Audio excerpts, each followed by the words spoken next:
To perform a dumbbell hip thrust, you'll want to start off with some kind of a bench or a lift or risers to put your shoulder blades on. I actually have a hip thruster bench, but if you have access to an aerobic step with some cushioning on it or even a shorter bench, that's going to be good. Try to go between 12 and 16 inches off the floor. If you go up higher, it gets a little bit harder to maneuver. So you'll back yourself up until your shoulder blades are able to touch the bench. And since we're doing a dumbbell, you'll place the dumbbell on your hips. If the dumbbell is extremely heavy or you're very bony like I am, it's sometimes good to place a folded up mat or like an AirX pad or something underneath the dumbbell so it doesn't hurt you. So you'll lean back, make sure your lower shoulder blades are on the bench. Bring your feet in like you normally would with a hip thrust, and then from there you'll pick your hips up off of the ground. So remember, there's a couple of ways you can do a hip thrust. You can either keep your eyeballs looking forward, keep your chest in place, and you can maneuver from your sternum, or you can allow your entire torso to fall back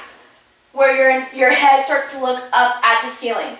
You'll have to experiment with that a little bit and see which one works better for you, where you feel the glutes the most. But remember, you want to have your legs oriented so that when you lift up, your shins end up perpendicular to the ground. So they're not way out here. That way I would feel it more in my hamstrings. Instead, feet are in, so I'm pushing directly through my heels as I lift. You'll go through all your repetitions that way, and then make sure you have adequate rest before you go to your next set.